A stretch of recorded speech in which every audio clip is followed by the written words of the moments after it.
Vishwa talk channel நண்பர்கள் அனைவருக்கும் வணக்கம். இன்று ஒரு திருக்குறள் நிகழ்ச்சியில் நண்பர்களை சந்திப்பதில் மிக்க மகிழ்ச்சி. நண்பர்களே, இன்றைய திருக்குறள் என்னவென்றால், மறவர்க்க மாசற்றார் கேண்மை, துறவர்க்க துன்பத்தில் துப்பாயார் நட்பு.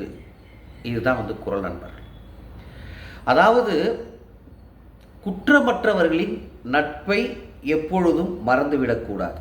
அதே போன்று நாம் துன்பத்தில் இருக்கும் பொழுது நமக்கு உறுதுணையாய் இருந்தவர்களின் நட்பை துறந்துவிடக்கூடாது அப்படின்னு வள்ளுவர் சொல்கின்றார். நண்பர்களே, மறவர்க்க மறந்து விடாதீர்கள். மாசு என்றால் குற்றம், மாசற்றார், அற்றார் என்றால் குற்றம் அற்றவர், மாசற்றார்.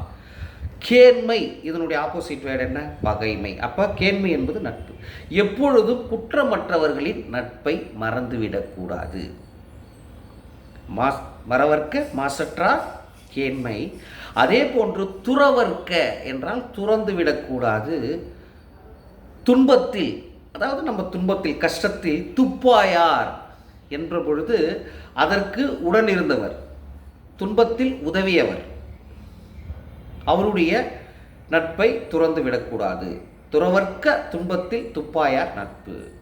துன்பப்படுகின்ற பொழுது உதவியாக இருந்தவர், அதுதான் துன்பத்தில் துப்பாயார் நட்பு அப்படின்னு வள்ளுவர் கூறுகின்றார். நண்பர்களே, சரி, இது எந்த அளவுக்கு சாத்தியம்? எப்பொழுதுமே நம்ம ரொம்ப துன்பத்தில் இருக்கிறோன்னா நமக்கு நெருங்கிய நண்பர்கள், அதாவது ஒரே ஒரு நண்பன் இருந்தால் போதும் 100 யானைகளுக்கு சமம்னுவாங்க. எப்படி? ஒரு நல்ல நண்பன்.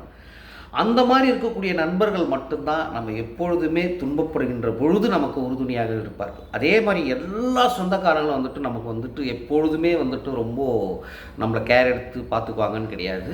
அதில் மிகவும் முக்கியமான சொந்தக்காரர்கள், அதுவும் அவர்களுக்கு நம்ம மேல், அதாவது நம்மளுடைய வளர்ச்சியின் மேல், நம்மளுடைய வாழ்க்கை இவன் நன்றாக இருக்க வேண்டும் என்று நினைப்பவர்கள் தான் நமக்கு துன்பத்தில் உதவுவார்கள். எல்லாரும் உதவ மாட்டார்கள்.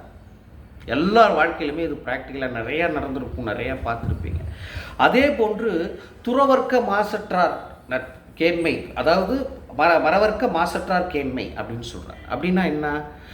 மாசற்று, குற்றமற்றவர்கள். அதாவது குற்றமற்றவர்களுடைய இதனுடைய பயன் என்ன? அவர்களால் நமக்கு என்ன நடக்கும் அப்படின்னா, குற்றமற்றவர்கள் எப்பொழுதுமே நன்மையே சிந்திக்கின்றவர்கள், அதாவது அடுத்தவர்களுக்கு நல்லதை மட்டுமே செய்யணும் அப்படின்ற ஒரு எண்ணம் உடையவர்கள், அவர்கள் தான் குற்றமற்றவர்கள். அப்போ குற்றமற்றவர்களிடம் இருந்து நமக்கு வாழ்க்கை நெறிமுறைகள் நமக்கும் கிடைக்கும். அதாவது இப்படி தான் நீங்கள் நடக்கணும், இப்படி நீங்கள் இருக்கணும் அப்படின்ற நெறிமுறைகள் யாருக்கிட்ட இருந்து நமக்கு கிடைக்கும் என்றால் அது மாசற்றவர்கள். அதனால தான் எப்பொழுதுமே அந்த குற்றமற்றவர்களினுடைய நட்பை நம்ம என்ன பண்ணக்கூடாது? மறந்து விடக்கூடாது. மறவர்க்க மாசற்றார் கேண்மை அப்படின்றார்.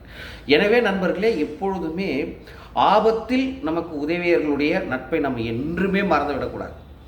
அதை என்றென்றும் நம்மளுடைய, அதாவது அந்த நன்றி இருக்கும். நம்ம நிறைய பேர் சொல்லுவாங்க பாரு, அவனுக்கு நன்றியே இல்லை, அவனுக்கு போய் ஹெல்ப் செய்யறியாப்பா அப்படின்னு நம்ம இருக்கக்கூடாது. நண்பர்களே, எப்பொழுதுமே நமக்கு ஆபத்தில் உதவியவர்களை நாம் எப்பொழுதும் நினைத்து பார்க்க வேண்டும். அதுதான் வாழ்க்கையின் நியதி, அதுதான் நல்ல நட்பும் கூட என்று கூறி நாளை மற்றும் ஒரு திருக்குறள் நிகழ்ச்சியில் உங்களை சந்திக்கிறேன். நன்றி, வணக்கம் நண்பர்களே.